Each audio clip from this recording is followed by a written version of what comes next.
Hello and welcome to another edition of Video Games to the Max. I'm your host, Sean Garmer, here with me as usual, Mr. Mark Morrison. Howdy. And well, this is episode 474 of the show, and we have our Nintendo report card for this evening. As if you didn't know, we did a Game Awards reaction show on the Thursday night after the Game Awards. So if you want to hear our thoughts on all the our favorite games and the show in general, you can go watch or listen to that show. We'll talk about some things somewhere, but we're not doing a whole breakdown of everything on this show in case you're just you're only checking out like the regular episodes. Right. We are also Mark's been playing Ghost of Yotei, so he has some thoughts on that, and we have a few other news and notes here to get into as everybody's starting to wind down now that the Game Awards have ended, and it's officially now get into your Game Awards season for everybody. Right. So, with that being said, let's go ahead and get the show started right after this.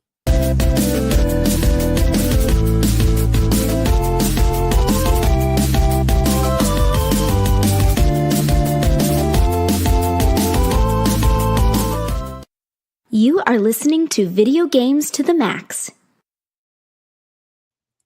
All right, so let's go ahead and get the housekeeping out of the way here. If this is your first time listening or you're a regular listener or watcher of the show, we do appreciate you. Normally we do the show on at least on Mondays.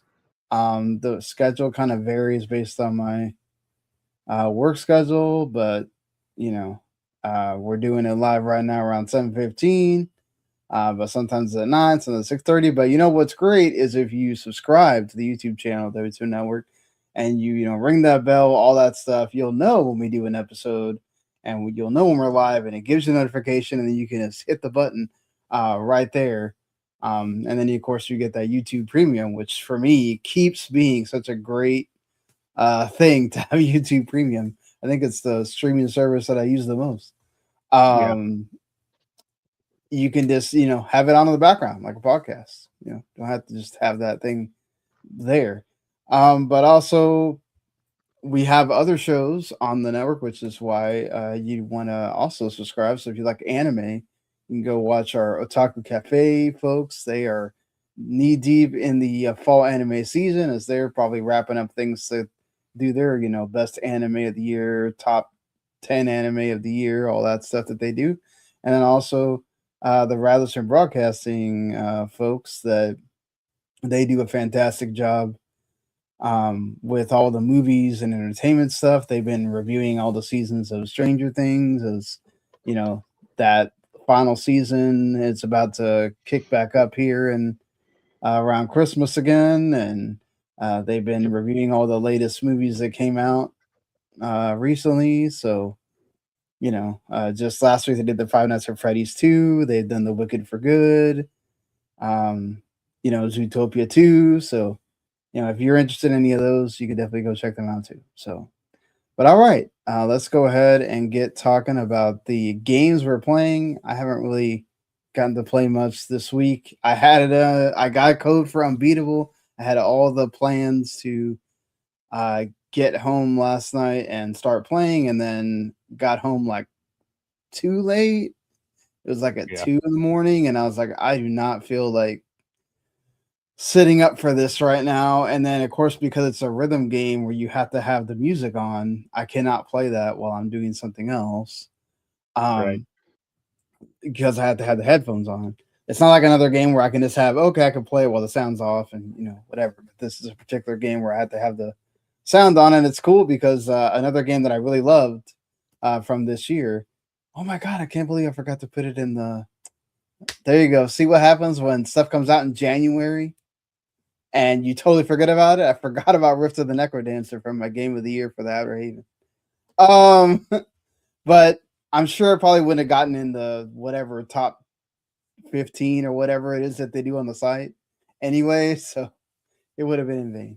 But either way, they actually have like a soundtrack combination that they're doing that you can like buy both games and you get some games to play in Rift of the Necrodancer, and then you can put some Rift of the Necrodancer stuff on that too. So hopefully next week I will have played it. It's apparently a short game, like 5 or 6 hours, and then I can have some more thoughts. But Mark, you've been playing that Ghost of Yotei. Yeah, I bought a copy like last week. Because it's now it's around Christmas, everything's on sale. Yeah, right. So yeah, I think Ghost of Yotei was only $40, and I bought a copy of. I haven't even cracked it open yet, but I bought a copy of Metal Gear Solid Delta for like $25. Oh, nice, cool. Yeah. So, what do you think of? I think you liked Tsushima well enough, right? Yeah, it was good. Okay. I don't think it was like groundbreaking or anything. I would say this is kind of more of the same, but it's kind of weird because Tsushima opened with like a pretty long ass intro. Yes, Like, I remember that. yeah, that people didn't like. Or I mean, it would have been fine if it was like an hour, but it lasted quite a long time. Yeah, it just felt like it took a long time. I was like, I'm still in the intro. Like, right. Okay, you know. So this game does basically the opposite, which is kind of going in like slightly in the wrong direction, where it just like dumps you into it. Like it's just like here's the open world. Like there's barely any setup at all. And like you can go back to your old home. Like the crux of the game is like you're playing Atsu, and her family was like killed by this lord guy, and you like escaped it, and you're back like 15 or 16 years later trying to like get revenge on him. But like they don't open with the assassination at all, or like the killing of her family, or they kind of do, but it's just like you don't really know what's going on. Like it's just like like people being killed. And then you can like go back to your home, and then you can get like the backstory of like, oh, this is your brother was, or this is whoever. But like, I don't know if making it wholly optional is like the best idea ever. Because there's not really there's barely even a tutorial for like the gameplay. Like it's a you have a grappling hook. It's like, how do you get it? You just have it. Like I wasn't aware grappling hooks were that common in Japan, but apparently they are. Right. But well, hi to everybody in the chat. First of all, second, I would think that there's a lot of assuming going on that if you're playing this game, you played the first one. Oh yeah, you know. But I'm not sure if like that's a good way to ease in new players, or maybe there should be like an option saying like, hey, I didn't play the last one, so. And also because they made such a big deal about this is in a different place, different timeline. They're not connected really. You don't need to play the first game to play the second game, so it's like, so there's never a tutorial section at all. Like there's no.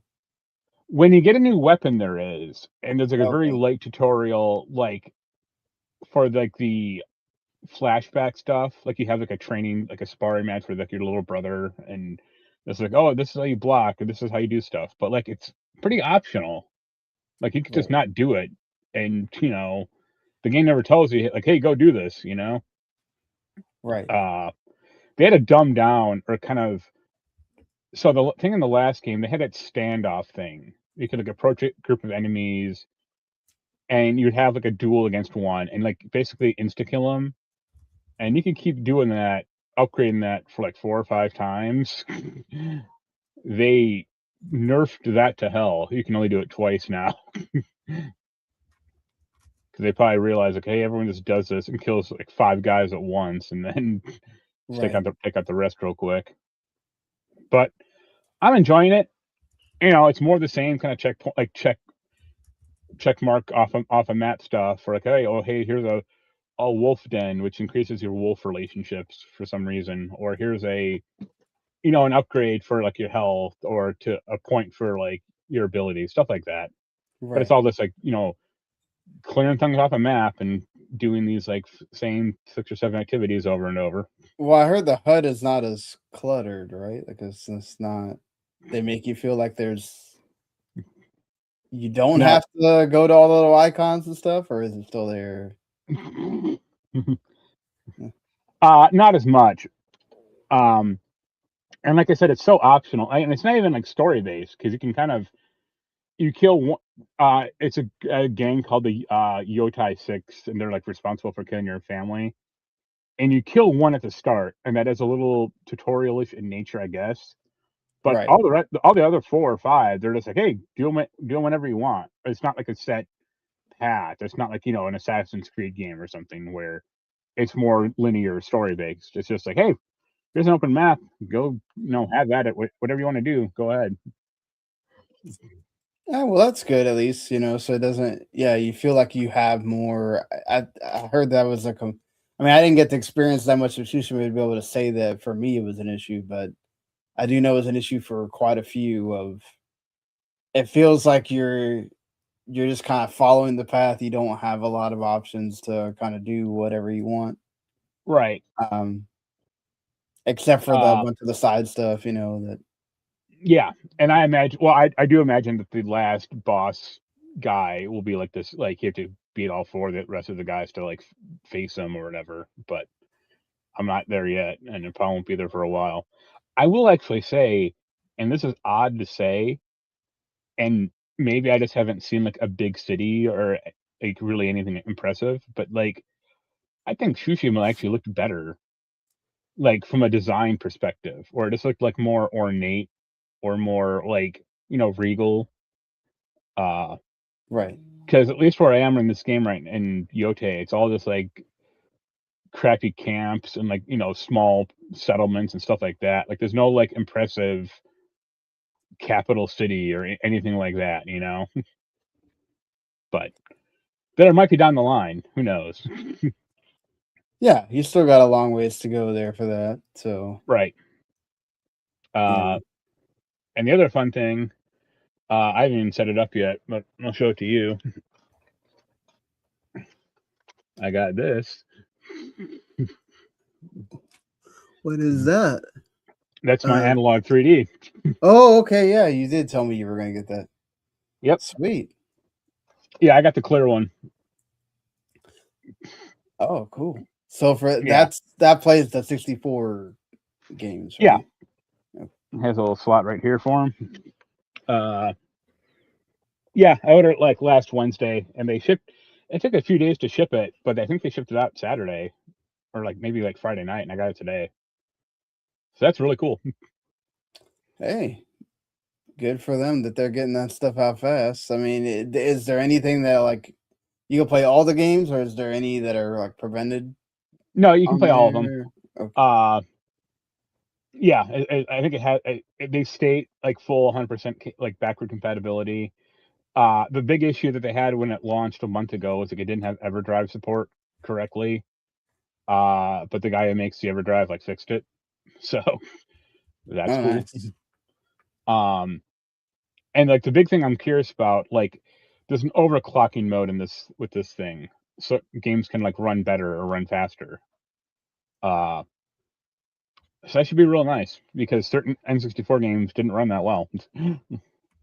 Hey, good. Then it does feel like you could play it on your PC all emulated and special, huh?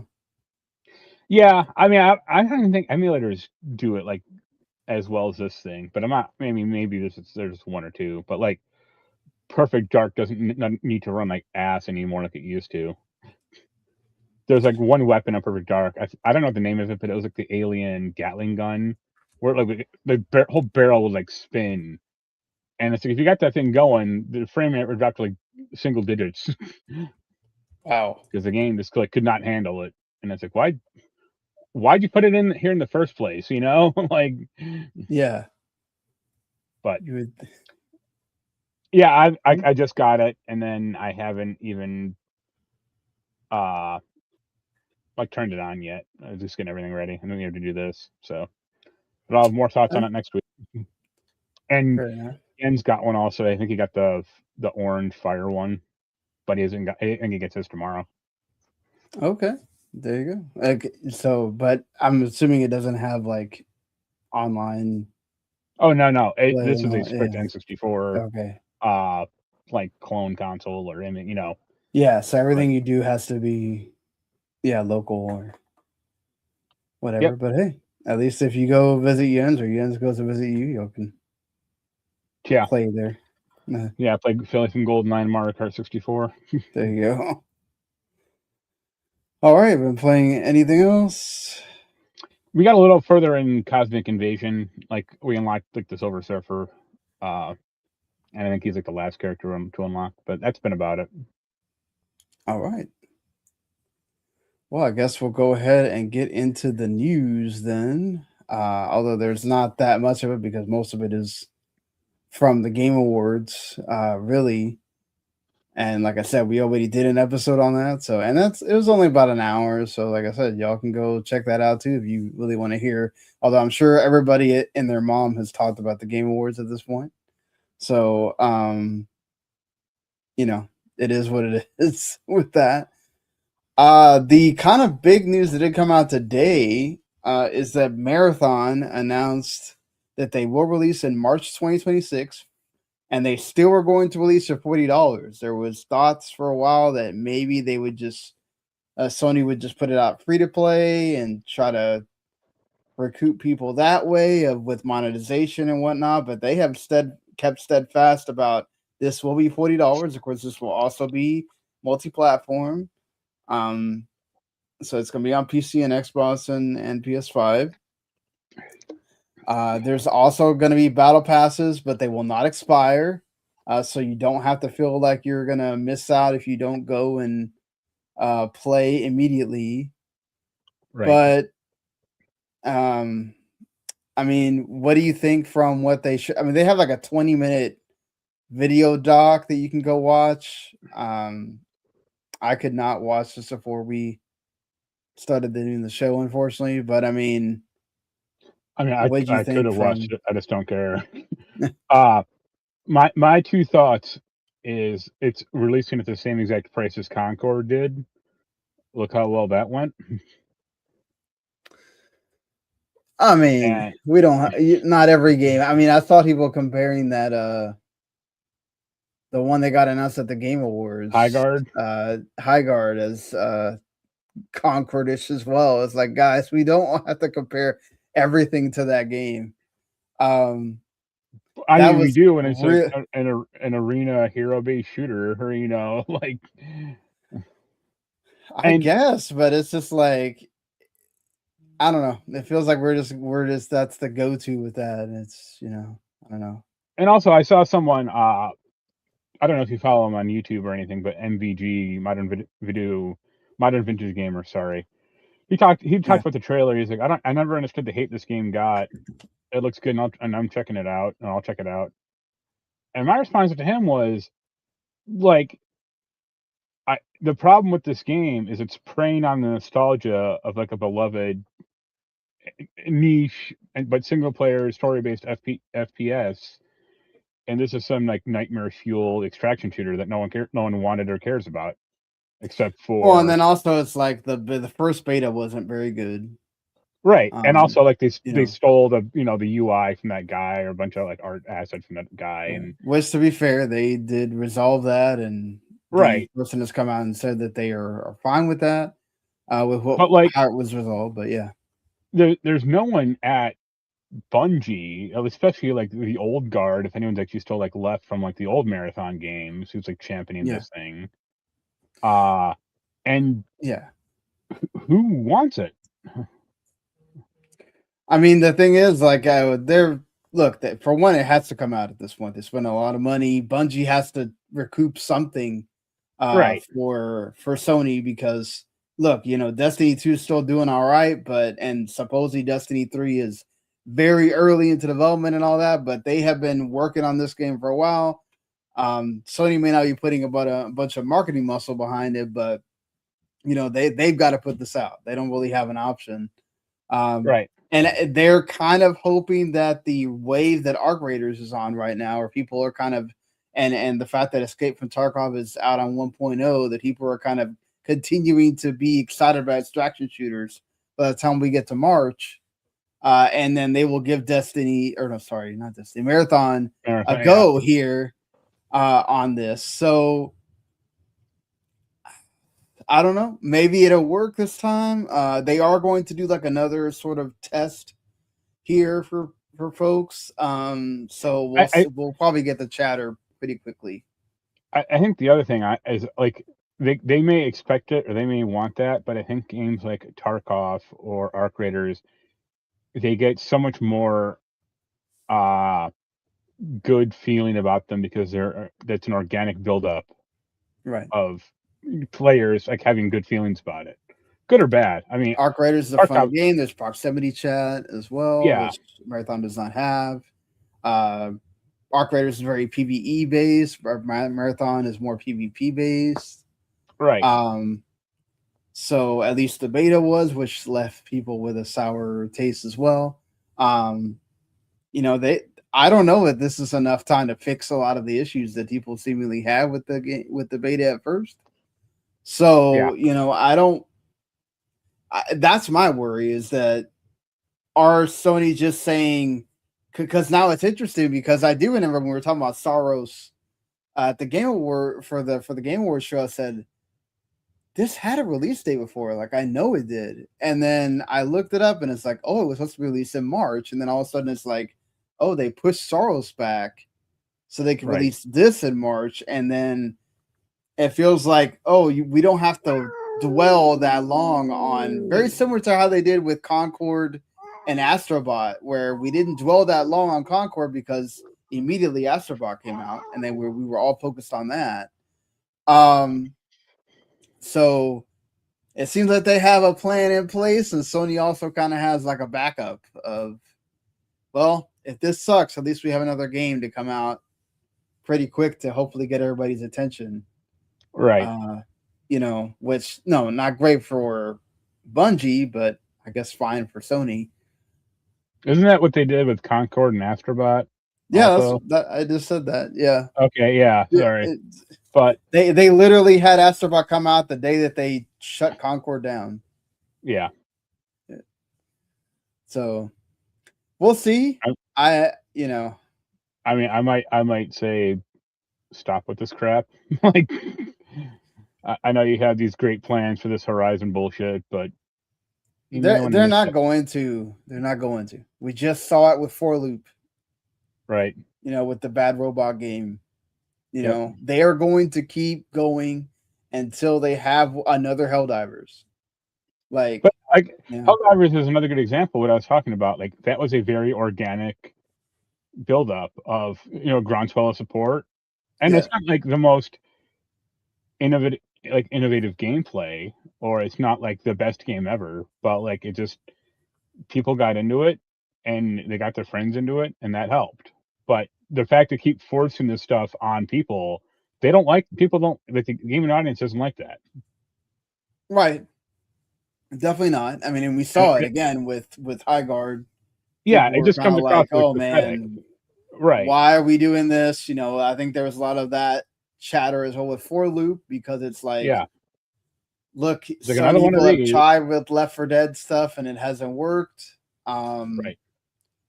This looks like it may not. It also has like roguelike elements, so that's either going to be great or not. Even that like John Carpenter game, it's like, this feels like it's coming out like a decade too late, but yeah, that's another one of those. Just like, they've been working on this so long that it has to come out, right? It's like, so they can't really get an option of like turning back the clock with that. It's just, it's unfortunate. We keep seeing this. It's gonna keep happening until, especially when you have such success like Arc Raiders, just be able to like push the bubble further, right? Of like, okay, this is gonna keep going. We had another new entry into the space, so that's gonna create more people wanting to see if they can also have a modest hit. Right. I just saw an indie that is doing like a battle royal based on Zelda, sort of, not Zelda the property, but like a Zelda-like premise. Right. And it's like, man, we are trying all sorts of avenues here. I appreciate that in a way, but also just like, look, I just have to get to that point of knowing that this is not for me, but I also got to know that people want it to continue to exist. Same thing with Ubisoft, right? Ubisoft just bought an Amazon game studio for a MOBA. which we know that who is it that has the big MOBA that's like it's also Sony. Sony has the Gummy Bear team working on that MOBA, right? And we've seen like Pokemon Unite come into the fray, and they kind of like are still existing, but that's obviously has the Pokemon name to it. And you got League and Dota out there kind of doing their thing, but Ubisoft has acquired the March of the Giants dev team from Amazon. March of the Giants is working on an upcoming 4v4 tactical MOBA that has you fight in lanes, command groups as you would.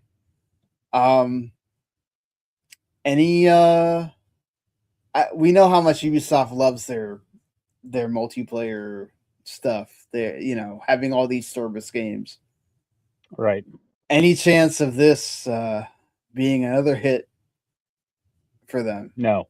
Right. I'm reminded. I can't think of the name, and I'm pretty sure I viewed it. It was like a 360, I think, Ubisoft game where it was like a sky. It wasn't like Sky Battles, and I forget what even the gameplay was, but you had like your own little like Sky Kingdom. You could like battle against other people, and they killed it within like 2 years. Yeah. Like it's so like I think MOBAs are so dated at this point because you basically just have League and Dota, like, and all the other ones have come out, and no one cared. Even the Blizzard one came out, and it lasted longer than others, but that's right gone basically now. So the fact that trying to this, it's like, oh my god, like, are you guys really that desperate? Yeah. I'm gonna assume that this wasn't a hefty deal here, where they don't really give Right. like big details on this right now, but they also are getting some former devs back into the team. So I wonder if they're going to stick around, because a lot of times when you see former folks come back in, they eventually leave.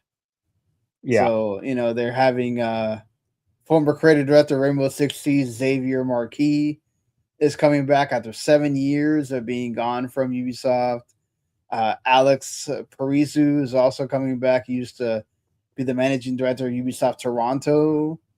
So I wonder if it has to do with that. Like, are they just trying to get Are they trying to get people, like the team, and not necessarily so much care about the game?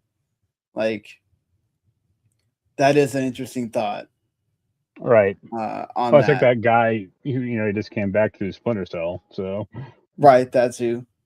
You had Rod Ferguson come back with Microsoft when they bought Blizzard, and then he worked with Diablo for a while to launch Diablo 4, and then he left. Right. And then obviously Mikey Barra came back, and he was swiftly gone.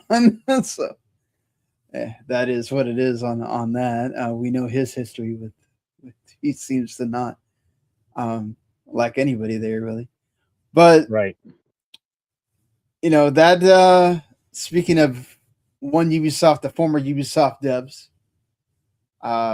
one thing that was obviously apparent for the Game Awards was Clair Obscur Expedition 33 almost sweeping all the awards. Battlefield 6 won the audio design award, but I saw a lot of talk about should that be allowed? Should the Game Awards have some kind of limit on how many things you can be nominated for and or win? What do you think about that? Like, should they limit the amount of things you can be nominated for and or win at the awards? Or that's like the dumbest thing ever. Like, no. Yeah. Because it's not like films get like, it's like, oh, this movie only got nominated for Best Picture, but forget the acting or music or cinematography or stuff. Like, it's kind of all fair game. And if this one game is knocking it out of the park, way better than bigger games by more established studios, like, I might want to tell you something. Yeah, I think the issue is, to me, it's the same as like the awards themselves, right? Like if you want to argue about, well, we shouldn't be having this conversation because Clair Obscur should not have been in the indie categories because it's not an indie. It has a publisher. I still feel like that's a very dumb argument.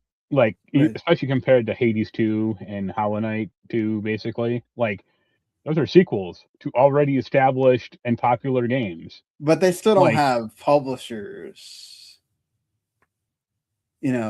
That's the whole point. They're indie because they don't have a big publisher. Yes, Kepler is still smaller compared to like, Ubisoft or Sony, but I mean, still, it's. I kind of get that point, but I think it's also not Dave the Diver either, where it was like Nexon is this huge, like billions dollar company that is behind it, and you still put that in the indie category. Right. Again, it's one of these things like Jeff has to actually make the point to want to define that further. But then you get into the murky territory of like, are you then not? It's the same thing of like they used to have downloadable game, right? And people didn't like that term, so they took it out and just did indie. And it's like, well, then if you're going to further classify that, you're going to further put it into the weeds and you're going to make it even murkier. To be fair, this is the first time we've had 3 quote unquote indie games be up for game of the year and all that stuff. And I also think that that's kind of stupid. Number one, the whole point of being up for awards is because if you were that great and you were nominated that much, is because you deserve to be there. Nobody wants a participation award at the end of the day. Yeah, maybe it helps Kingdom Come Deliverance sell some copies if they get to put best RPG at the Game Awards on the box, or on the car, on the little, when you go and look at this thing in the PlayStation Store. The accolades page or whatever. Like, but to be fair, and that's a whole another thing on its own. Like, could Kingdom Come Deliverance 2 or another game have won over Clair Obscur? Like, yeah. I don't think Jeff went out and got, that's still part of the whole thing. Is like, that is being voted on by all the same people. So you had enough people. Number one, you have to play the game, right? So you got to remember that KCD2 came out before, like 2 months before, or was it 3 months? Almost 3 months before Clair Obscur. And unfortunately, even though Kingdom Come Deliverance 2 got a lot of publicity and all that stuff, Expedition 33 came out and just wiped everything out. And then, of course, when you have all these people talking about this game and saying, "Oh, you got to play it," it's like when you have an opportunity to play one RPG, right? You're gonna choose the one that more and more people are talking about, right? Also, even if Expedition 33 didn't exist, believe me, Kingdom Deliverance 2, whatever the hell it's called, wouldn't have been Game of the Year. No, not Game of the Year, RPG of the Year, right? Because it was only up against like Outer Worlds 2 and even that Avowed, and so if Expedition 33 wasn't there, the majority thought is, oh, Kingdom Come Deliverance 2 would have won and it deserves it, and I got robbed, and all the idea of like, that's where the idea came from of, oh, well, you robbed the one that should have been RPG of the year, because it's like, oh, you did, if you would have had a limit, then you would have had to limit Expedition 33 winning. It's like, listen, it got nominated, it won. This happens in award shows where movies win a bunch of awards. It's like, I also don't see the logic of like, oh, this game is Game of the Year, but it shouldn't be nominated for our best RPG, even though it's an RPG. That's like Yeah. movie awards, like because movies typically have like best comedy, and then best action, or Yeah. best drama. I think not action but drama, and it'd be like, okay, Forrest Gump won best drama for the year, but it can't be nominated for best movie also. It's like, what? Like that's like Yeah. the dumbest shit ever. Or And like also it's kind of common that the game that's good, if you're going to win game of the year, you should definitely win your genre. Right. So I don't know. I get the sentiment, but I also think like that's dumb because it's just people complaining that Expedition 33 is like popular, or that like they can't. Yeah, it got overrated, so now everybody wants to hate on it. Right.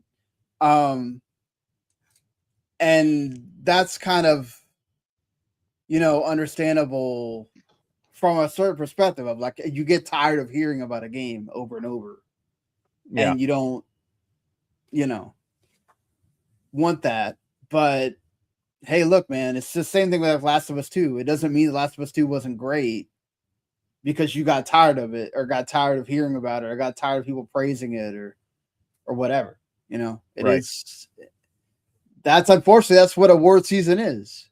If you don't like it, it sucks, but it's gonna get it's just due most of the time, unless it's just like you got that kind of unless you got like the God of War and Red Dead Redemption 2 thing going on where it's like one or the other and they're both that great, and it's okay, well, some people are going to pick this, some people are going to pick that,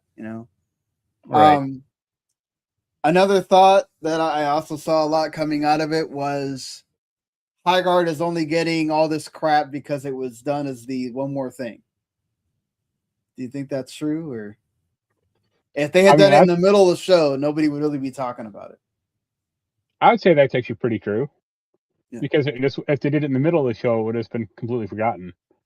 Or if people would have just like tuned out or had a bathroom break or just been, all right, whatever. Right. But which I think is why they probably paid top dollar to make sure it was at the end of the show. Right. Because, but the fact that like Jeff is like, oh, when he says like, oh, I normally save like the last of the show thing for something way out there or like way epic, and then it's this thing. It's like, all right. Yeah. I mean, it's like when you've had a Rebirth at Summer Game Fest, you've had Elden Ring, you've had so it's like you've had the big ones before, like the actual big ones, and then it's like, oh, it's this, and your whole pitch is that it's by the former Titanfall devs, and it's like it had nothing to do with Titanfall. Yeah, they didn't make Titanfall 3, or they didn't make some spiritual successor to that. Like I'd be more interested in that, Yeah. Speaking of X like Treyarch or X not Treyarch, I forget the name of the one the one Call of Duty company who split up. Infinity Ward. That's Infinity Ward. Yeah. Can you fathom how bad Black Ops 7 is doing right now? The fact that it's already on a half off sale is pretty bad. Yeah. It's bad for Black Ops, right? Like it's still going to be like in the top 3 games of the year or whatever, So. Right. Them going like, oh, it's gonna be some dominant thing or whatever, and it's like, okay. Well, but it shows how great it is that you have competition, right? That you have Battlefield 6 doing great, you have Arc Raiders doing great, and people are playing those games instead, right? Yeah. I'm sure Game Pass is biting into that some, but obviously only on Xbox, because last year you had 82% of the purchases be on PlayStation. But the problem is when the game's not great, what's happening? You're not getting that word of mouth, and you're getting people going, you know what? Not buying this. I'm going to play this instead. So the power of Michael Rooker couldn't convey them this time. Yeah. Compel them, I should say. Does this excite you more or less that the Tomb Raider devs for Tomb Raider Catalyst are saying that you don't have to do any homework before jumping in to play the latest Lara Croft adventure that takes place after all of that stuff. This is like the current Lara Croft that It's you're going to probably be playing. because like people don't want to play 3 games with the homework, especially if this is supposed to be like a new, maybe not like a new quote unquote new event, like new Laura, but a reinvention, or especially that like last Tomb Raider game was terrible, like story wise. Like they made her such an unlikable character in that game that Yeah, it's hard to get back from that. Yeah, I think the whole point is like even though it's the latest one, they are trying to do like a reset of the timeline, right? They are trying to do like hey, this is the new thing. We're going in this direction. Those are a different set of games, even though they're made by Crystal Dynamics or whatever. And I'm sure there will be some kind of, touches here and there, like alluding to those games or whatnot. But it's like this is what they want to do going forward. So, if you're going to start a new trilogy, you don't want people having to play 3 other games to start the new trilogy or whatever. And this is still Crystal Dynamics. Like, yeah, exactly. Oh, what's up, Cube? So one last thing too.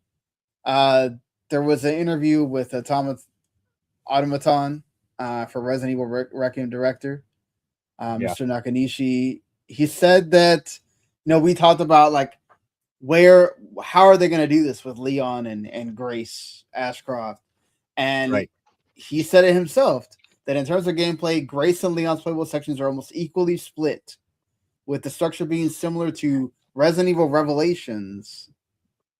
Leon isn't well suited for horror, hence the sections focus on action, and Grace is not a action star, so she does the stereo sections. And he says it almost feels like 2 games.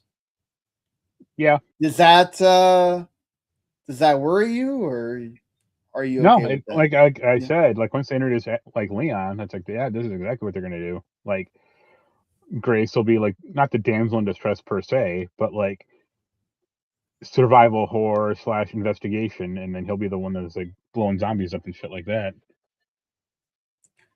Yeah, I'm fine with it as long as I'm sure that they know that they have to have this well paced, right? And like the past, they've done really well with the past 2 games, so I've general faith in them. Yeah, exactly. I mean, Village was great.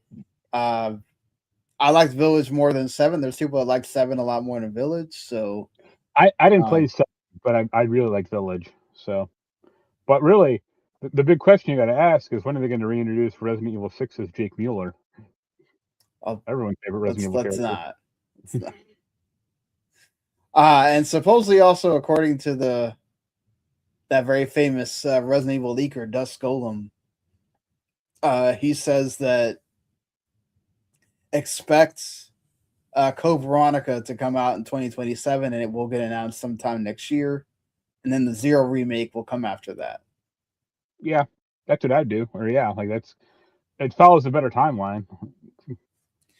Yeah, I mean, Zero's the one that we've kind of Code Veronica and Zero are the 2 most needed if you're gonna finally have that whole 1 through 4 done, where you can have everything in between and play it all remade or whatever. Yes, they kind of butchered 3 and all that stuff, but at least it's there, right? And you can play it and you don't have to go, and especially Zero is just nobody wants to play with those tank controls nowadays. So well, Code Veronica had that problem also. I mean, I'll be curious what they do after Zero, though. Like, to me, they got 2 choices. If they want to keep remaking crap, they either do Resident Evil 5,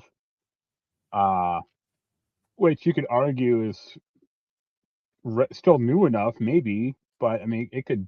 But I think that remember they're also like redoing the story and making it mesh together more as they do these games. So I feel like 5 and 6 will come eventually. Or Yeah. no, the other option is to redo again Resident Evil 1. Yeah, that too. They could do that. Like, Um, because if you compare Resident Evil 2 and 3, they were basically the same game. But right. Resident Evil 1 is a far older Resident Evil 1 remake, I should say, is a far older thing than anything they've done. So Right, exactly. Yeah, it was the first of the remakes before they really were into this whole let's and it was a start remaking everything kind of thing. and it was a GameCube game too. So it's like that's the same as Resident Evil 0.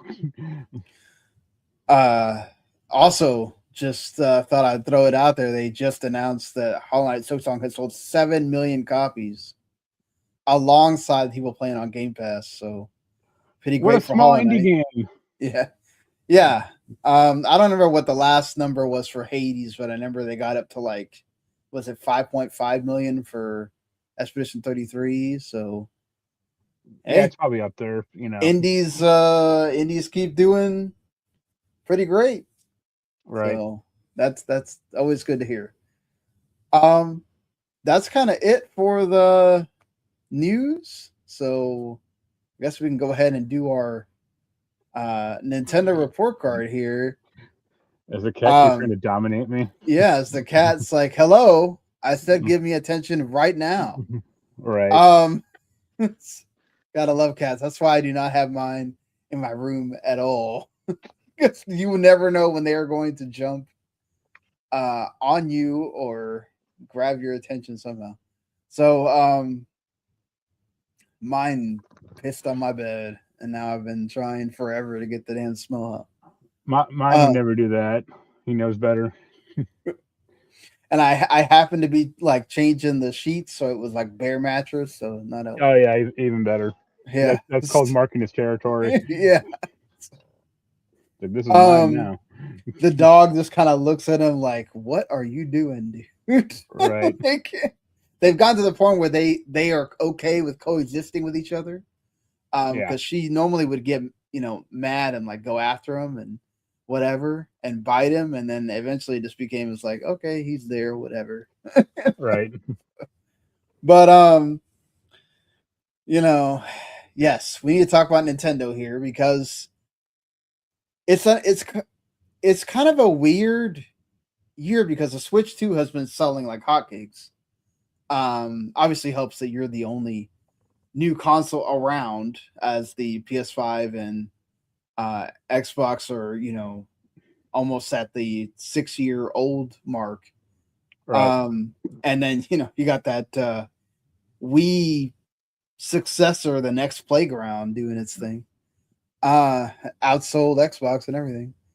Yep. But yeah, the Switch 2, obviously off the back of Mario Kart, doing great. Donkey Kong Bonanza was respectably up there for Game of the Year, for sure. I think it's my like number 2 game right now. As long as I don't play something I haven't played yet that like usurps it, but I don't think it will. In the couple weeks that we got left before we got to do our Game of the Year stuff.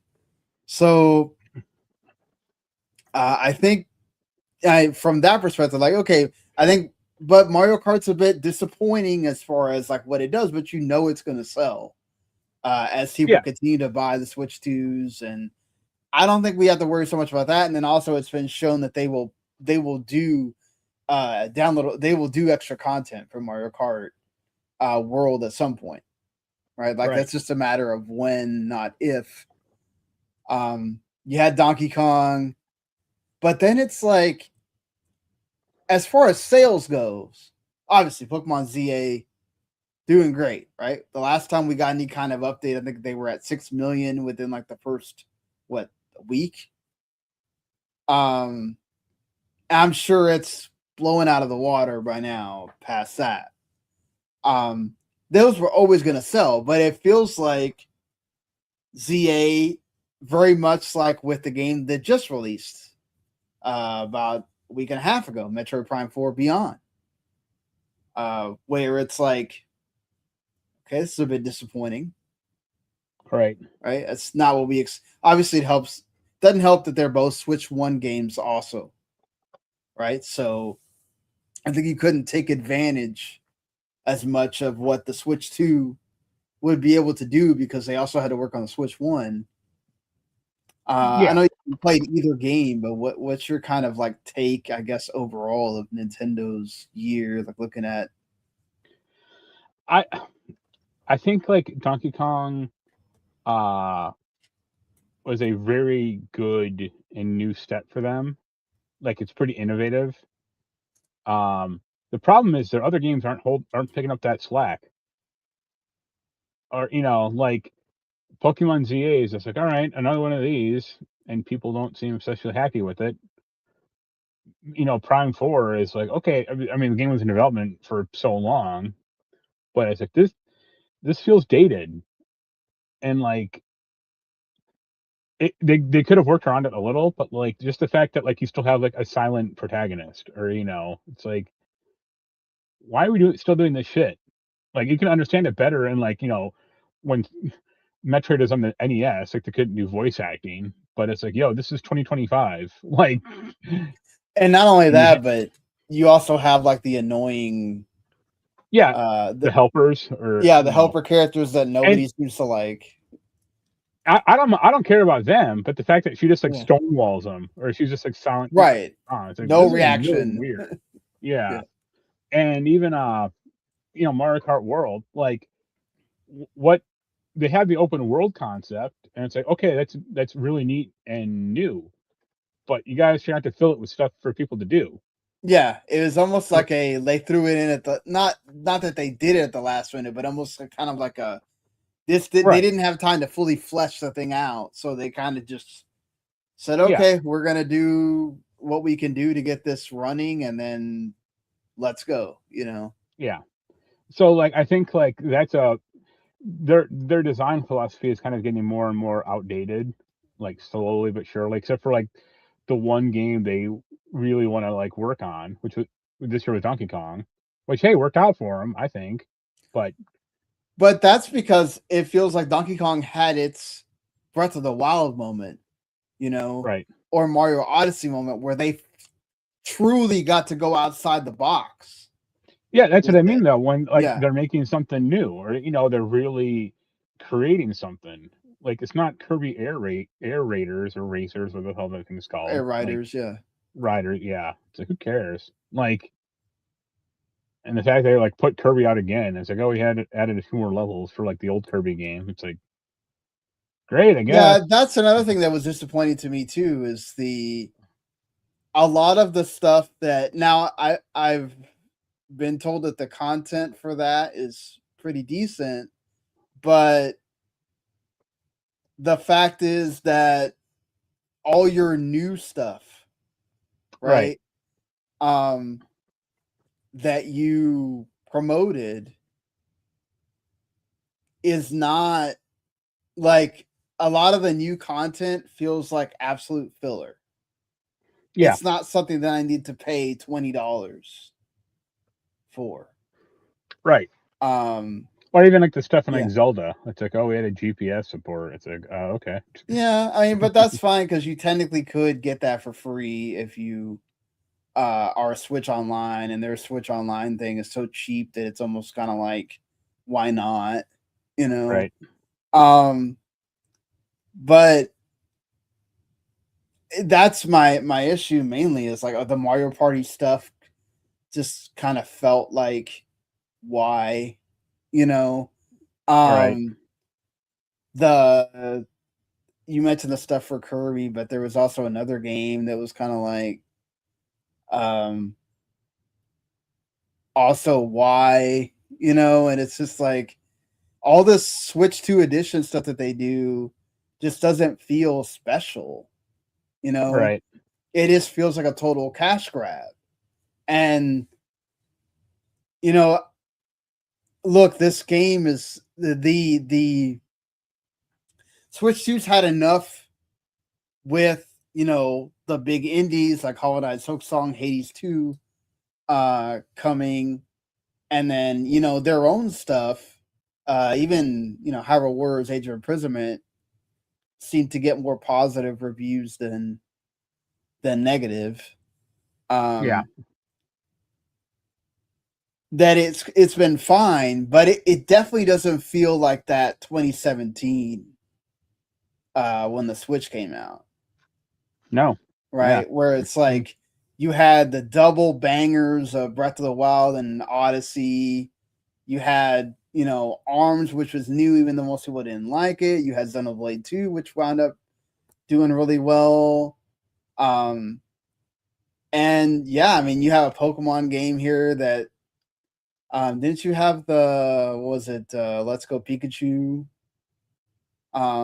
Also, and then the Pokemon game here seems to be like fine, but it's not setting the world on fire, which has been a problem with Pokemon in general. And yeah, it's just like, all right. I mean, this is done fine for what it is, but you're hoping, especially the other issues with the Switch 2 dev kits that feel like there's so many like games missing, right? So many Right. devs missing that should have games on this already. A lot of the big ports that you would think that, I mean, it's what Shadows just came out recently for Assassin's Creed, and they did have like Star Wars Outlaws earlier. Right. Xbox hasn't put out anything on Switch 2, which is weird. Like, you wonder if that's a dev kit situation or just like them having to figure out how to do dev for the Switch 2.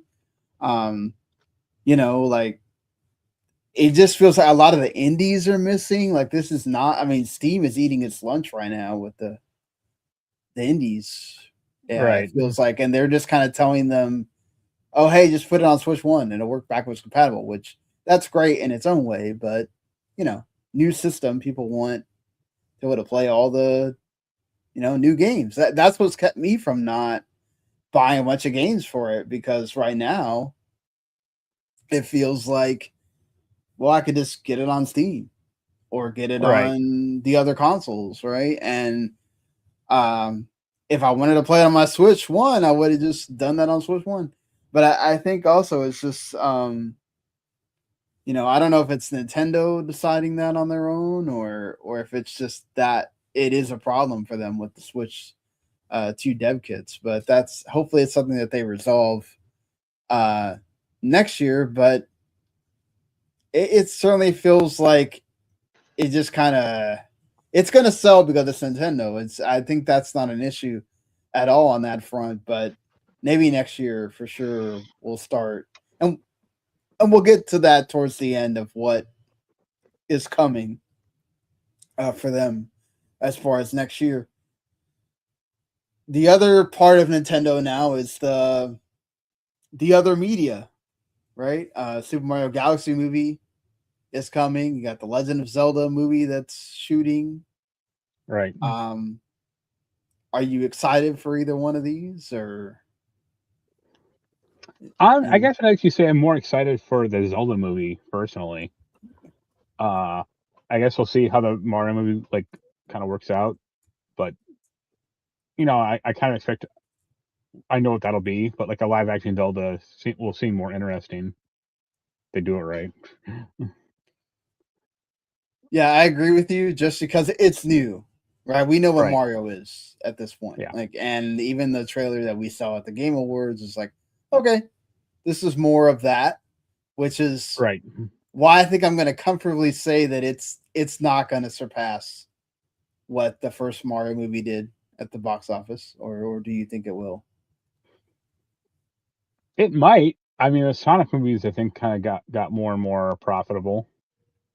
I think I have to actually look, but like I think Sonic 3 like did Yeah, way better Sonic than the 3 was Sonic like 1. the highest um of them all, if I'm not Right. mistaken at all on that. So it might be like a thing of like, oh, they just get more profitable because they keep adding in like more and more of the game shit. Or if they actually said like, hey, we actually have a game coming out this year, you know? Yeah. No, you're right. Um on that, I mean, I feel like for sure there's got to be some. We know we're getting the Switch 2 version of what's it? The The 2D, most recent 2D Mario that I can't think of the name.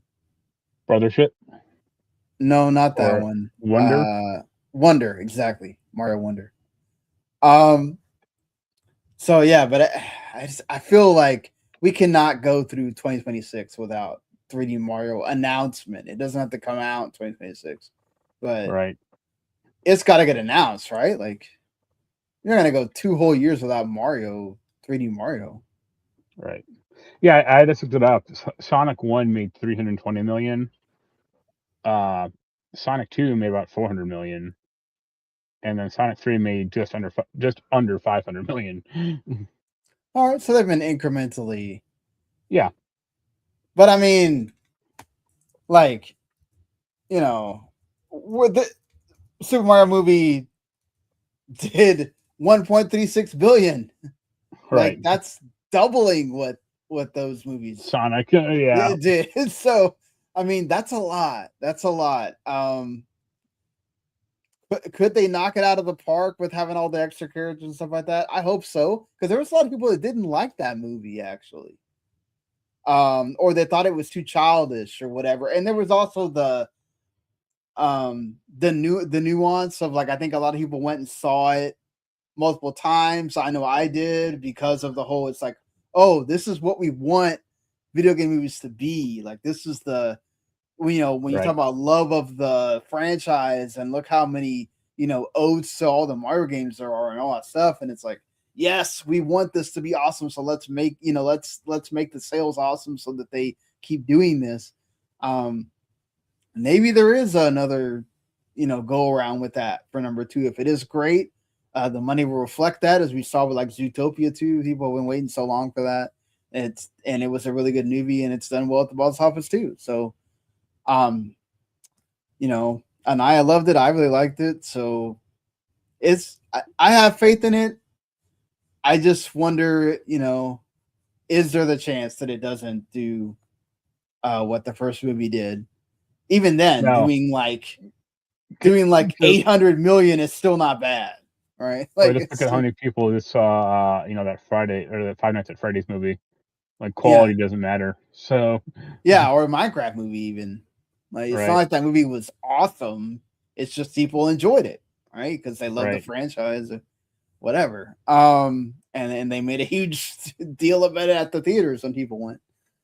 So, but I think Legend of Zelda, just because it is different and like, okay, they're gonna have to talk, right? Like you can't have Link be silent the whole movie. Like, no, that'd be pretty funny if it was. He just speaks in sign language. Yeah, it's like we're gonna see this, and is there a chance that there's? Hopefully, it's not. Hopefully, it is a really good movie. You would think that Miyamoto being involved, like he's gonna know, what to do, what not to do, that kind of thing. But it's just like it is different. It is live action, and it also is just like you get a bigger. There's a lot of things that I think we're gonna have to see Link do that either he hasn't done in the games or he can't because there's maybe a restriction on it being live action and all. Go to the bathroom. So yeah. I want to see how they do this, and could there be the chance that maybe it's not as well liked, right? But I do think, along with the theme park thing, like as far as like other media, Nintendo are really tapping into that Disney thing of just, hey, we're branching out and we're doing it well.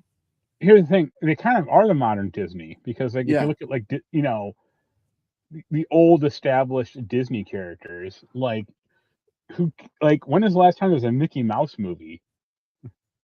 Like the 60s or like yeah, 70s? I've thought of the straight to DVD kind of stuff, right? Like the only time I really watch a Mickey Mouse thing is like for Christmas right now.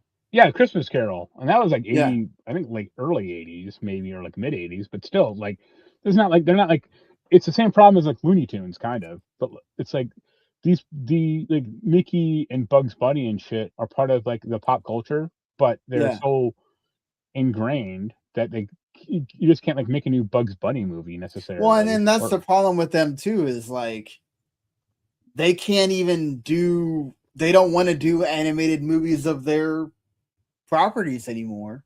So like Right. it's all live action, and it's like, okay, you either get the Lion King stuff that has been absolutely blowing it out of the water, or you get Right. what a lot of them wind up being, which is like Snow White. Yeah. You know, maybe not Snow White, but I don't know which one's in the middle. Yeah, it's either Mulan. middling or you get Snow White. So it's like, Yeah. you know, that's the problem there too. Of you don't have a way to expand those properties into the modern day.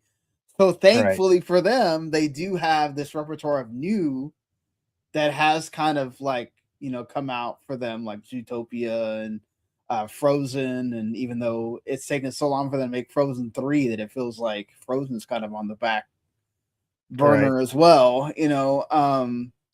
Don't worry, they gotta make Toy Yeah. Story 5 first. Yeah, like I don't know where Toy Story lands on that, because like they were just kind of like feels like, even though Toy Story 4 did well, right? Right. And people were bitching about that existing, right? So it's gonna be interesting of like, are people gonna bitch and still go watch Toy Story 5? Because then you're kind of defeating the purpose. But you know, whatever but it is. like Nintendo, they have a pretty long established history or like roster of characters they could make stuff out of. Like, it'd be really cool if they made like a Metroid like limited series, like live action, or you know, make some Pokemon Kitty, like a live action but Pokemon Kitty show or something like that. Like, kids would go apeshit for that probably. Yeah, I mean, but Pokemon already has all those movies, and those do incredibly well, even if they're straight to the streaming or whatever, you know. Right. Still, like, it's just, that's the thing about Nintendo. It doesn't really matter if we, as I'm about to go down the list here, of the Switch 2 has sold 10.36 million units, which is like 5 months faster than the Switch did. Right. Which is incredible. They sold, you know, the 3.5 million at launch in the first 4 days. They sold 20.6 million units of software, which is double the amount of Switch 2. So that means at least 2 games, if not more, are being bought with every Switch 2. So here's a question: how many Switch 2 games do you own that are like Switch, you know, Switch 2 exclusive? Just Mario Kart and Donkey Kong. Yeah, actually the same thing for me. Yeah, I mean, I feel like at some point I'll end up buying Pokemon. I'm not sure, because you know, I got burned with Scarlet and Violet, so I was like, I am not running to buy this. And then I play it for like, you know, a day, and then I don't play it again. Yeah. So, you know, I would have loved for Metro Prime 4 to be much more well received. I would have. It probably also, if Octopath Traveler 0 hadn't come out on the same day, probably I would have thought about it more. But yeah, look, they do have some things coming up that for sure. I mean, the first part of the year, they are very well kind of okay. Even though, like, you know, Animal Crossing New Horizons Switch 2 edition, that could revive Animal Crossing for a bit there. All right. They got the Pokemon Pokopia coming in March. I mean, that Animal Crossing is another good example of, like, it's been 5 years since Animal Crossing 1, or you know, the last one.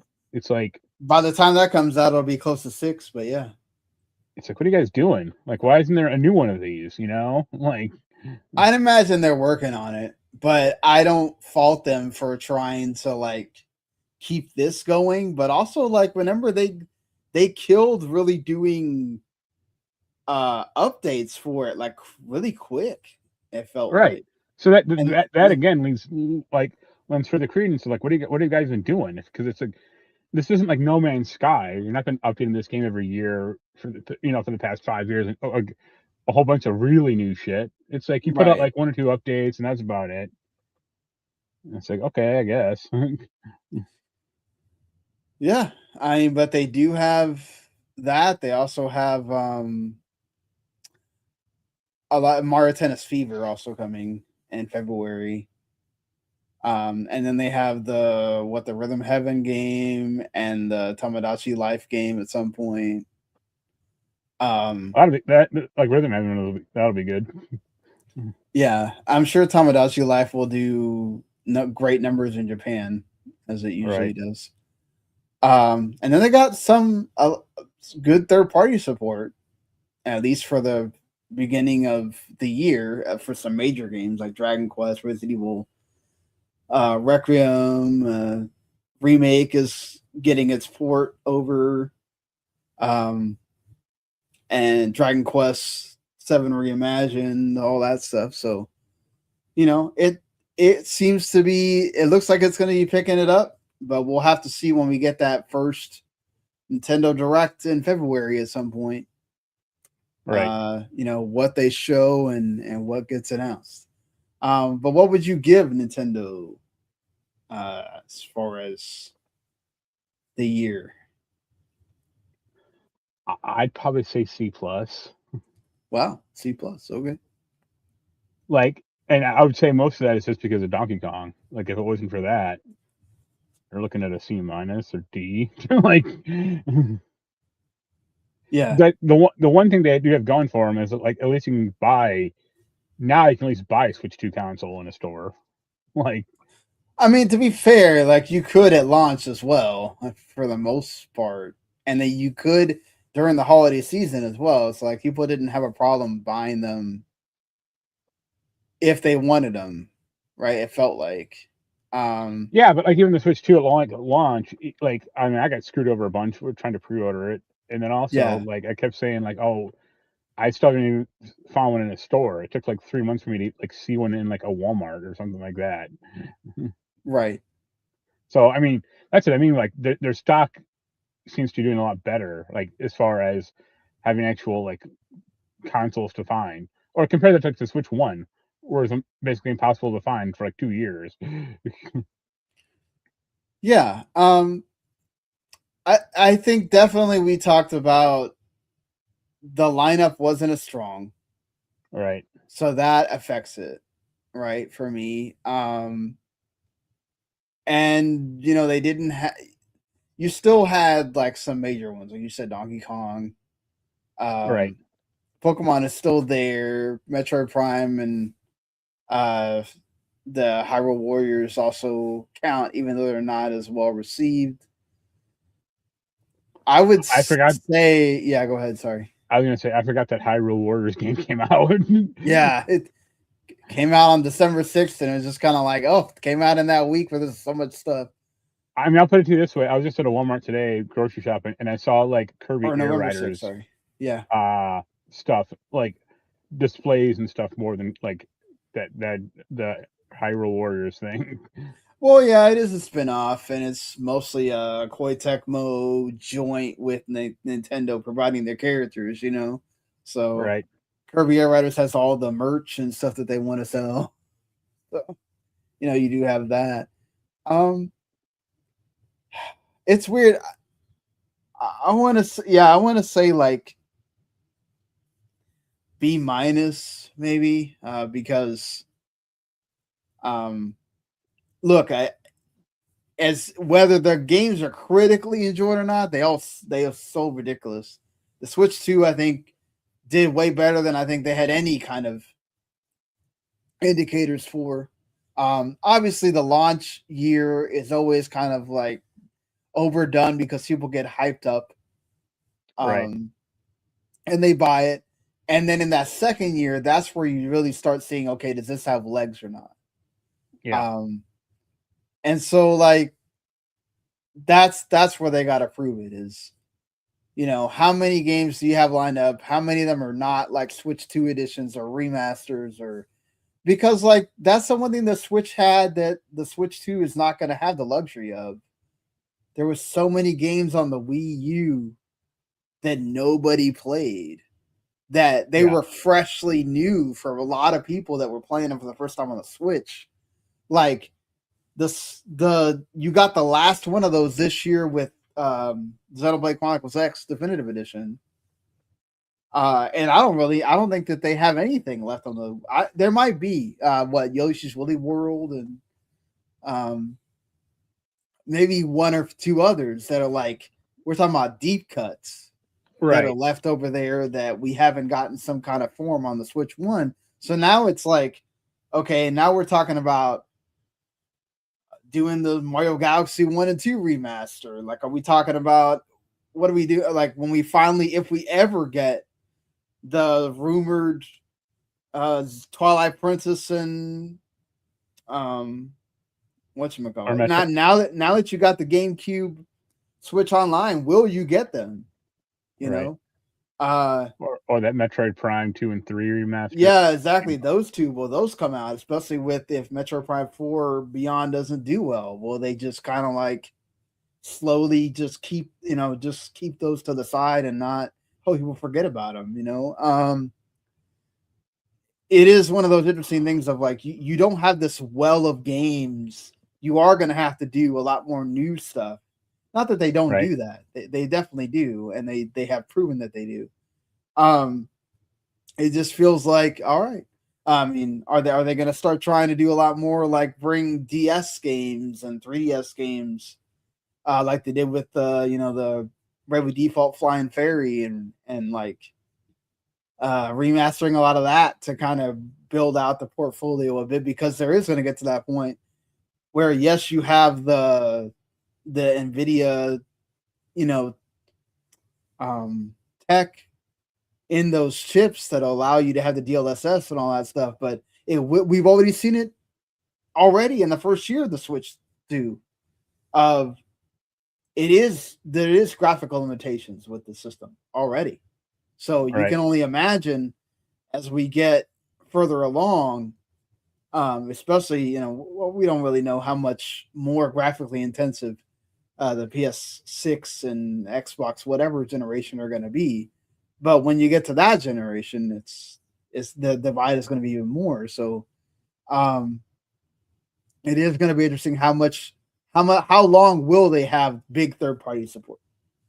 Will it wind up being where it's, they live as the indie machine again, and then how many things can Nintendo put out themselves? Will you be able to continue to have this cadence of like one big game a month or whatever, which they've sort of kept in this half a year or whatever as well, but as we said, not that well. So we'll see. But next week we'll do our Xbox report card and see, because they were missing from the Game Awards as well. They didn't have a big game. Here's an early preview. We're going to call it a failing grade. Yeah. Well, I don't know about that. They had a lot of game releases this year. We'll see when we get to that in the next week. Until then, I think there are maybe a small number of games releasing in this week here that we have left. I don't know that it's a ton of stuff. They did have that Terminator 2D No Fate game did launch. So finally came out. Yeah. Tomba 2, The Evil Swine Return. Yep. Is out today. So I know you say you're not a big Tomba 2 fan. The System Shock remake or remaster does come to Switch and Switch 2 on the 18th. Well, speaking of remasters, did you hear that the Deus Ex remaster got it got indefinitely delayed. Right. Oh, I forgot to talk about what Casey Hudson said about Star Wars Fate of the Republic, but don't expect it soon. Well, he said it's coming to 4/20/30 because he ain't getting any younger. But I don't know. You can say that. Everybody says that, and then if you just started like 6 months ago, I don't believe it. All right. It's just hard for me to believe that is the case with how gaming is games are made nowadays. Divinity Original Sin 2 is getting a console. I already got a console port today on Xbox, Switch 2, and PlayStation 5. Yeah. Um, People are like pumped for it. yeah, You well, know, especially after the announcement, for Divinity. right. So, you got My Child of Ages coming to everything. That's like a neat little kind of Zelda-like-ish. Avatar Frontiers of Pandora gets a From the Ashes. I don't know if you call it expansion or DLC or whatever. I think it's just DLC or Yeah, on the 19th, which goes in with those movies, the movie that's coming Right. out here this week. And that's kind of it for the major things, as everybody's kind of looking towards next year already. But all right, like I said, we'll talk about Xbox next week. And the week after that, we'll do our Game of the Year stuff. And then when we get into that first week of January, we'll do our most anticipated games of 2026. It's crazy to think we're already getting into 2026. right. But all right. Until then, everybody, enjoy your week. Get your Christmas shopping done. And see you later. Later.